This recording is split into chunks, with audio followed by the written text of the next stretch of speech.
Yo, guys, welcome back again today. Today, we're going to be talking about a black-owned hemp farm in Georgia. So this farm is owned, if I'm correct, by Reese Hirsch, and he has employees under him. And this is the first black CBD farm. So the Green Toad farm or hemp farm is a farm that makes actual products for when it comes to, like CBD oils or certain other type of things within the hemp industry or the CBD industry as well. And the reason that Reese came up with this idea is because he used to be actually a senior executive in corporate America, and he actually has a son that has autism. So he sort of kind of went into the route of like, how can CBD help with autism? And so this idea to create a hemp farm was created. And if I'm correct, he has a partner that both of them went into it together to buy this farm. And there's actually 2 locations now. And the reason that he named it the Green Toad Hemp Farm was because in the local area within Georgia where he lives, there's actually like green toads. And I'm pretty sure I've heard toads a couple times, I think, or maybe they were frogs, but I'm pretty sure they were toads. And with their natural noises that they make, I'm pretty sure that he probably like heard it over and over again throughout his whole life, and especially when he came up with this idea. So I thought that was really interesting how he named it the farm after an animal, a green toad farm, which is really dope, I think. But they're going to offer a lot of different products, a lot of CBD products, like I said. And I actually will have the link down in the description. I'm going to have their website down here as well.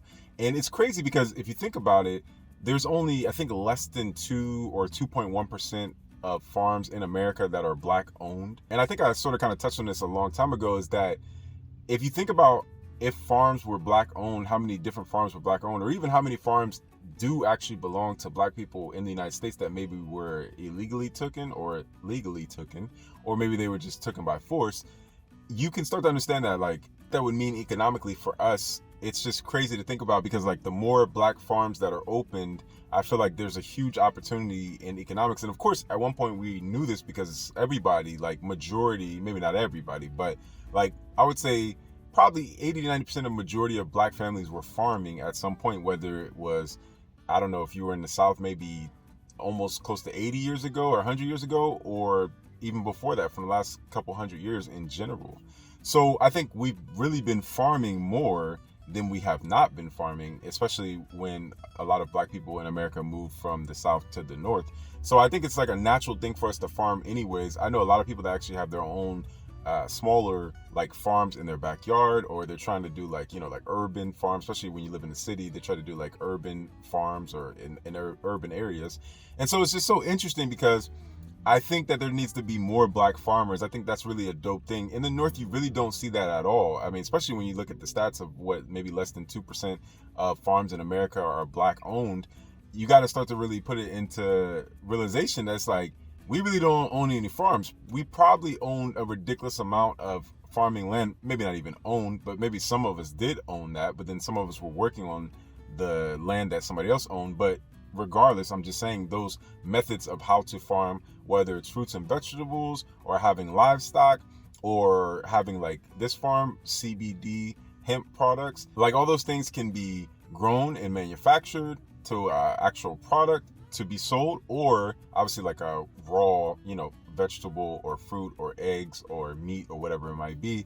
So it's really interesting to know, because I didn't know it was actually that low, to be honest with you. I knew it was low, but I didn't think it was like less than 2%, if I'm correct on that. Because I actually didn't even know, if I'm correct, you have to apply for a license to be a farmer. And I think in 2019 is when they started the farm, and then they got approved in 2020, which is a year later, if I'm correct.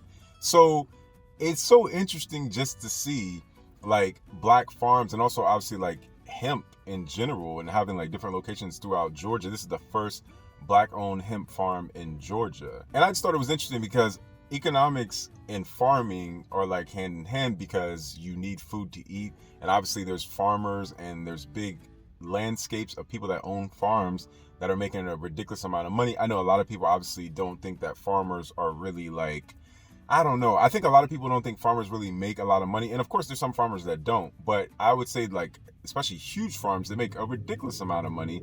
And when you think about what you can actually produce and what you can sell, if you think about like from a black owned standpoint, you could actually produce the food that is being eaten by Black people. So you produce the food, you sell it to people in the inner city, and or they know that they actually have a Black farm that they can actually go to. And I think a lot of people might actually really want to have fresh fruits, fresh vegetables, homegrown hemp or CBD products that are produced. And I think selling that to the community and then keeping the money obviously within the community as much as possible, and then also getting big contracts from huge organizations because they need food. Obviously, that's what their bread and butter is, to actually sell food in the supermarket, or hemp products or CBD or poultry meats, whatever it might be on a farm. It is very, very important economically. So it was really interesting to read about this. I actually never knew about this, and I'm so glad that I found out about it. And I just wanted to share it with you guys and see what you guys think about this.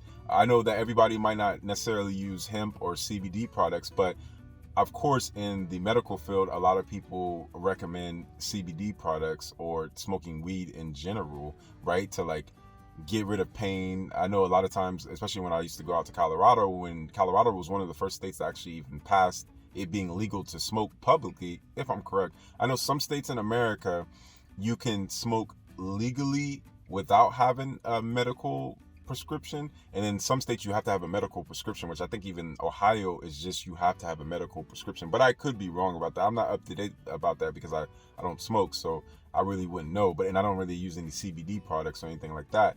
But it was interesting when I went out in Colorado and people were doing it so leisurely. Like it was just so, to me, like so forward thinking, so open. And I know a lot of people that have like cancer or autism, they use CBD oils, or they eat like CBD candies, or maybe I think even CBD or weed cookies, if I'm correct. And this sort of kind of helps the pain subside because there's a lot of pain, and obviously that, weed or CBD.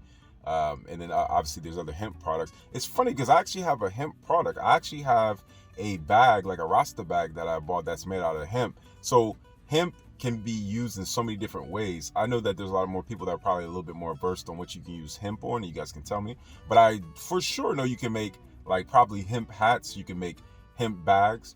And if I'm correct, they're trying to eventually franchise this concept and this idea out to other businesses and corporations, which I think is a great move. So what do you guys think about this CBD farm? Actually, if you're down in Georgia, I think you should go visit it. If you're in the South, and because I know that I have people in here that is definitely from the South. So if you're in Georgia, you might want to go visit this farm and just check it out. I would love, when I go to Georgia, because I have family in Georgia, when I go to Georgia, I'm definitely going to go make a stop. It would be dope to have a tour and just go around the farm, because to be honest with you, I never even been to a farm in my whole life. Like I've seen them driving through the state of Ohio, like when I'm going from city to city, like if I'm going from Columbus to Cincinnati, or Cincinnati to Columbus, or Cleveland, or whatever. Like, yeah, I've seen farms, but to actually go experience it and like see the process of things, nah, I never have. And to go to a Black-owned farm, especially with like CBD hemp, and just see the process of that is so valuable. I know that they really wanted to actually show other Black businesses and people how to run a farm. I know that's one of their things that they're really interested in, and just like taking the steps and learning the steps and teaching people like what it takes to actually own a farm. And then also the processes to, if I'm correct, because I'm not a farmer, to get registered as a farmer and to basically be able to sell certain things or produce certain things, right?